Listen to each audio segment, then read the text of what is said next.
क्या दुनिया एक और बड़े युद्ध की तरफ बढ़ रही है? क्या अमेरिका जल्द ही ईरान पर ऑपरेशन स्लेज हैमर लॉन्च करने वाला है? और सबसे बड़ा सवाल, क्या भारत पहली बार दुनिया को बचाने के लिए एक ग्लोबल मध्यस्थ की भूमिका निभाएगा? नमस्कार दोस्तों, स्वागत है आपका हमारे चैनल पर। दोस्तों, ऐसे समय में जब यूएसए ऑपरेशन स्लेज हैमर पर विचार कर रहा है, यानी ईरान पर बड़े स्तर के हमले की योजना बना रहा है, पूरी दुनिया की चिंता बढ़ गई है।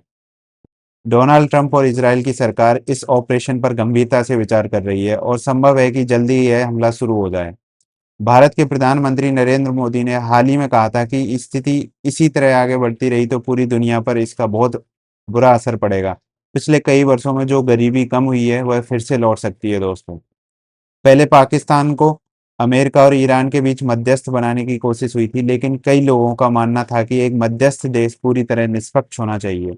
अब रूस ने भारत को मध्य पूर्व में शांति स्थापित करने के लिए एक सबसे उपयुक्त देश बताया है।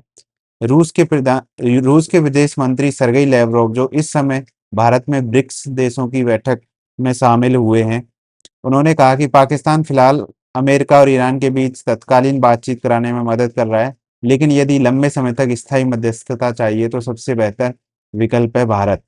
लेवरोव के अनुसार भारत के पास विशाल कूटनीतिक अनुभव है और भारत एक ऐसा देश है जिस पर दोनों पक्ष भरोसा कर सकते हैं। दुनिया को सिर्फ मीटिंग करने वाले देश नहीं चाहिए, बल्कि एक ऐसा देश चाहिए जो लंबे समय तक शांति प्रक्रिया को संभाल सके और दोनों पक्षों को अपने वादों पर कायम रख सके।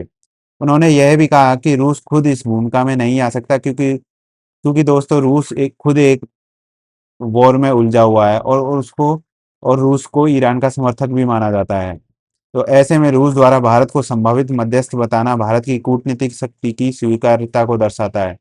इसी बीच भारत में पेट्रोल, डीजल और दूध की कीमतों में भी बढ़ने लगी हैं। दुनिया भर में ऊर्जा संकट का असर दिखाई दे रहा है। प्रधानमंत्री मोदी ने नीदरलैंड के साथ एक समझौते के दौरान कहा कि दुनिया लगातार कई चुनौतियों का सामना कर रही है। पहले कोरोना महामारी, फिर युद्ध और अब ऊर्जा संकट। उन्होंने कहा कि यदि हालात नहीं सुधरे तो पिछले दशकों की उपलब्धियां खत्म हो सकती हैं और दुनिया की एक बड़ी आबादी फिर से गरीबी में जा सकती है।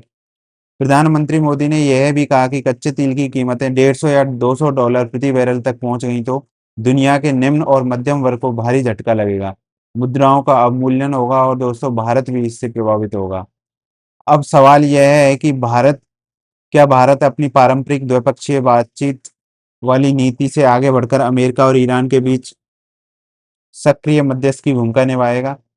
ईरान और इसराइल दोनों ही पाकिस्तान पर पूरी तरह भरोसा नहीं करते। इसराइल के प्रधानमंत्री बेंजामिन नेतन्याहू ने हाल ही में पाकिस्तान पर इसराइल विरोधी प्रचार करने का भी आरोप लगाया था। ऐसे में रूस, ईरान और कई अन्य देश भारत की ओर उम्मीद से देख रहे हैं।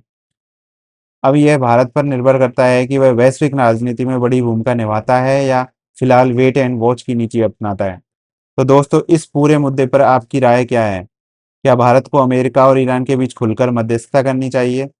अपनी राय नीचे कमेंट सेक्शन में जरूर लिखिए। अगर वीडियो पसंद आया तो वीडियो को लाइक करें, चैनल को सब्सक्राइब करें और बेल आइकन जरूर दबाएं।